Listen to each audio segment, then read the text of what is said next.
Bonjour à tous. Aujourd'hui, nous allons discuter du rachat de VMware par Broadcom, de son impact sur les clients utilisateurs, ainsi que des actions à entreprendre pour s'adapter à ces changements. Commençons par la politique de prix sur licensing VMware.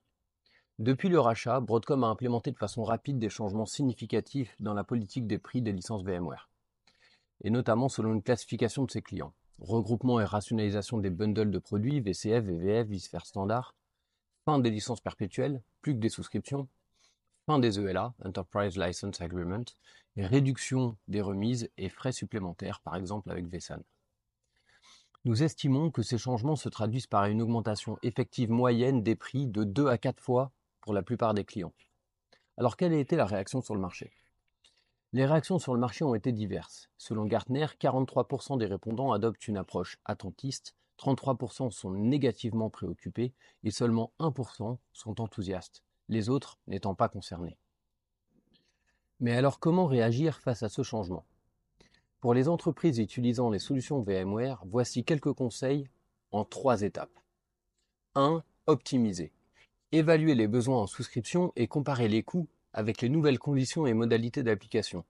Il est possible en consolidant et en rationalisant les infrastructures de réduire le TCO et l'impact de ce changement.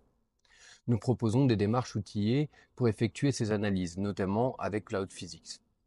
Il est également possible, ayant accès à des bundles Broadcom avec plus de fonctionnalités, de les utiliser et d'en tirer parti pour réduire le TCO à d'autres endroits. 2. Diversifier. Ce changement, c'est l'opportunité d'évaluer, d'adopter et d'accélérer de potentielles alternatives. Minimiser les changements avec de la virtualisation dans un modèle d'hyperconvergence avec Nutanix. Pour les consommateurs de workload Microsoft, une alternative Microsoft Azure Stack et CHI pourrait être très intéressante.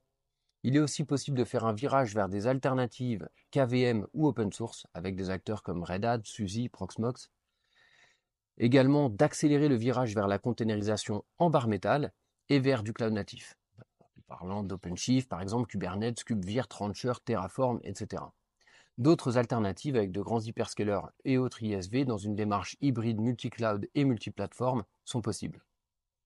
Il est toutefois clé d'analyser ces alternatives en tenant compte de plusieurs critères. Leur TCO, la facilité de mise en œuvre et à migrer, l'utilisabilité, la robustesse, la disponibilité, le niveau de fonctionnalité, la gestion des compétences et son universalité. La troisième étape, c'est de simplifier.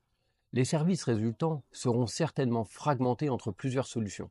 C'est pourquoi il faut revoir l'observabilité et la gestion globale des services IT. Par exemple, observabilité 360 degrés avec OpsRamp. Ou alors avoir une gestion de la donnée hybridée et incluant sa protection. Une CMP hybride avec PCE, PCBE ou GreenLake associée à une CMP pour gérer les différentes plateformes. Broadcom, Nutanix, KVM, etc. Les différentes alternatives qu'on a pu voir plus tôt. Une plateforme de données unifiée avec Alletra MP par exemple, bloc, file, objet ou Emerald Data Fabric. Et pour finir, des cloud modules d'infrastructure HPE optimisés pour chaque typologie de charge de travail.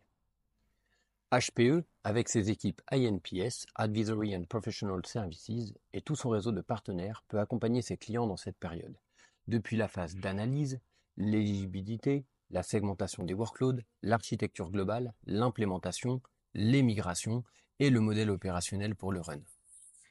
En résumé, le rachat de VMware par Broadcom et les changements de politique de prix représentent un défi et une véritable préoccupation pour nos clients. Mais avec la bonne démarche, il est possible d'en profiter pour ajuster sa stratégie de cloud hybride et toutes les plateformes associées, et d'en tirer avantage pour l'IT et au niveau des métiers. Merci d'avoir regardé cette vidéo. Si vous l'avez trouvée utile, n'oubliez pas de liker, de commenter et de vous abonner. À bientôt.